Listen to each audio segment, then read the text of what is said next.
Welcome to my channel रोशन रास्ते। सईद साहब, कितने दिन हो गए हैं समरा ने हमारे साथ बैठकर ना तो खाना खाया है ना ही कोई बात की है। मिसेस सईद ने अफसुर्दगी से शौहर की जानिब देखते हुए कहा। सईद साहब ने कॉफ़ी का कप मेज़ पर रखते हुए पुरसोच नज़रों से बीवी की जानिब देखा और उठकर इनके बराबर आकर बैठ गए। रिहाना, इसको कुछ वक्त दो, वो बहुत बड़े शौक से गुजरी है। 3 साल की मंगनी का यूं अचानक ख़त्म हो जाना मामूल बात नहीं। बस तुम हिम्मत रखो और इसको भी हिम्मत दिलाओ, इंशाअल्लाह सब ठीक हो जाएगा, वो मतानत से बोले। रिहाना ने एक लंबी सर्द आह भरी। आप ठीक कह रहे हैं, मगर मुझसे बेटी का दुख बर्दाश्त नहीं हो रहा। और फिर वो बात भी तो नहीं कर रही। बात भी करेगी, लेकिन अभी वो जैसे है वैसे ही रहने दो। सईद साहब ने बीवी के कंधे पर नरमी से हाथ रखते हुए कहा। समरा रिहाना और सईद की इकलौती बेटी थी और हद से ज़्यादा लाडली। प्रोफेशन के एतबार से बैंकर थी। 3 साल कबल उसकी मंगनी उसके पसंद से उसके कुलीग फैसल से तय पाई थी। दोनों ख़ानदान खुश थे। जल्द शादी की तैयारी शुरू होने वाली थी कि अचानक फैसल बिना कुछ बताए यूएसए चला गया और वहां जाकर बज़रिया फ़ोन समरा को बता दिया कि वो अब इसका इंतज़ार ना करे, क्योंकि वो अब वापस नहीं आएगा। ग्रीन कार्ड के हसूल के लिए इसको वहीं शादी भी करनी होगी। फैसल के घर वाले जहाँ शर्मिंदा थे बेटे की इस हरकत पर, वहाँ उन्हें बहुत दुख भी था कि समरा जैसी अच्छी लड़की अब इनकी बहू नहीं बनेगी। समरा के वालिदैन के लिए भी ये खबर किसी बम धमाका से कम न थी, लेकिन इससे भी बढ़कर उनके लिए मसला समरा की खामोशी थी। जॉब से उसने रिज़ाइन कर दिया था और सारा दिन कमरे में बंद रहती। खाना तो पहले भी कम खाती थी, मगर अब तो सारा दिन कॉफ़ी के मग और एक स्लाइस या 2 बिस्किट पर गुजारा हो रहा था। रिहाना ने कई बार बेटी से उसके दिल का हाल जानने की कोशिश की, मगर वो किसी भी मौजू पर माँ बाप से बात नहीं करना चाहती थी। सारे घर में मर्दनी सी छाई हुई थी। सईद साहब सुबह अपने ऑफिस चले जाते और रात 9 बजे वापस आते। समरा अपने कमरे से बाहर ही नहीं निकलती थी।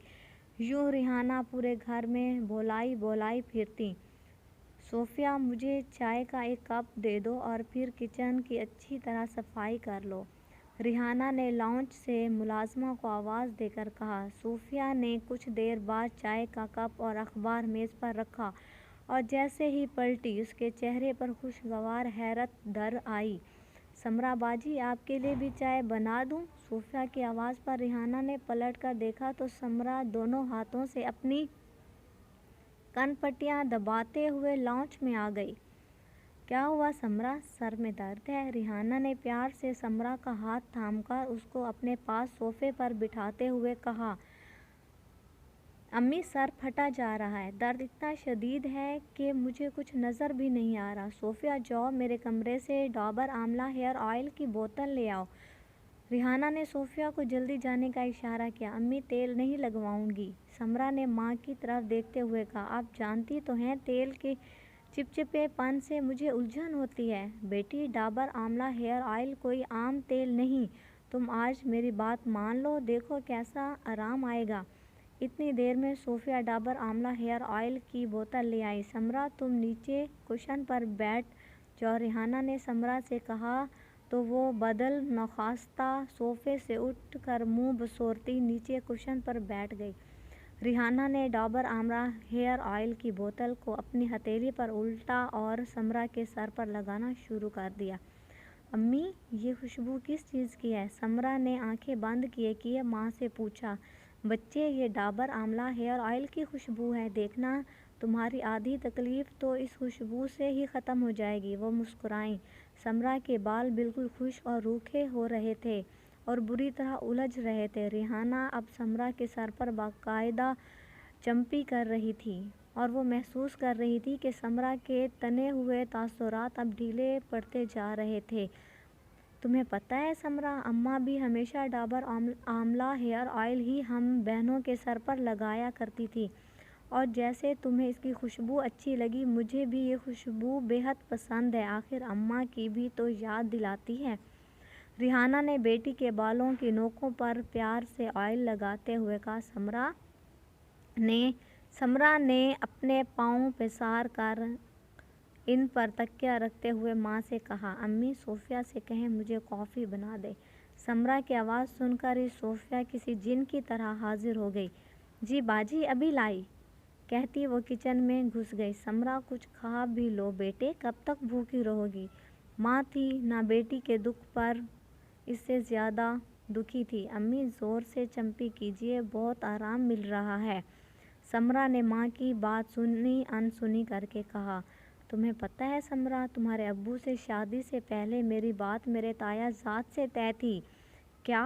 سمرا نے حیرت سے سر گھما کر ماں کو دیکھا۔ ہاں بیٹے، 6 سال ہماری بات پکی رہی، پھر انہیں اپنی پڑوسن سے عشق ہو گیا اور تمہارے نانا نے میری منگنی توڑ کر تمہارے ابو سے نکاح کر دیا۔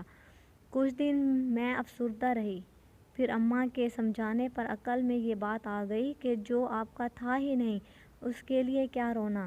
اس زمانے میں میرے بھی سر میں بہت درد رہتا تھا، آنکھیں جلتی رہتی تھیں۔ تمہاری نانی روز میرے سر پر ڈابر آملہ ہیئر آئل لگاتی تھی، میں تو اتنی اچھی چمپی کرتی نہیں جو وہ کرتی تھی، بس سر درد بھی بھاگ گیا اور پھر کبھی نہیں ہوا۔ ریحانہ کھل کر مسکرائیں۔ امی ابو نے کبھی آپ سے ایسی کوئی بات نہیں کی جس سے آپ کے سر میں درد ہو؟ سمرا نے ہنس کر ماں کو دیکھا اور بیٹی کو کتنے دنوں کے بعد یوں کھل کر ہنستا دیکھ کر ریحانہ کی آنکھیں نم ہو گئیں۔ میری جان یہ بتاؤ، گھر میں ڈابر آملہ ہیئر آئل کی چمپی زیادہ کون کرواتا ہے، ابو؟ سمرا نے مسکراتی نگاہوں سے ماں کو دیکھا اور دونوں ماں بیٹی کھلکھلا کر ہنس پڑیں۔ امی سر درد بالکل ختم ہو گیا، آپ میرے لیے اچھا سا ناشتہ بنوائیں، آج میں پیٹ بھر کر کھاؤں گی۔ اور ریحانہ نے پیار سے سمرا کے سر پر چپت لگائی اور ڈابر آملہ ہیئر آئل کی بوتل کو چوم کر دھیرے سے کہا، تم ہی تو ہو میرے گھر کی خوشبوؤں کی ضامن۔ فرینڈز، یہ تھی میری آج کی ویڈیو، امید ہے آپ کو پسند آئے گی۔ میرے چینل کو سبسکرائب کریں، میری ویڈیو کو لائک کریں اور اپنے تمام فرینڈز میں شیئر کریں، اور ساتھ ہی بیل آئیکن کو پریس کرنا نہ بھولیں تاکہ میری ہر نئے آنے والی ویڈیو کا نوٹیفیکیشن آپ کو ملتا رہے۔ Welcome to my